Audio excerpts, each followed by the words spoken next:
Waalaikumsalam. Baru nyampe nih di Banda Aceh. Iya nih, Bu. Kira-kira udah tahu tujuan apa belum ya? Di mana ya, Bu, di sini yang ada buka toko souvenir? Banyak sih, ada beberapa gitu ya. Tapi ini di era normal baru, kita memang kemana-mana harus menggunakan protokol COVID-19. Bisa saya kawanin, kira-kira bersedia? Boleh, Bu, makasih banyak.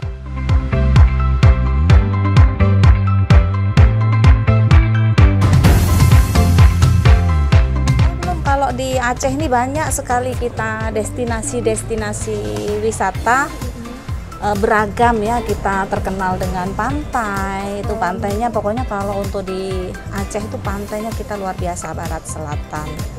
Dan saat ini kita sudah di new normal life ini, kita udah mulai dibuka juga ya untuk pariwisata. Harapannya pariwisata dibuka sehingga kita nggak sumpek lockdown terus ya.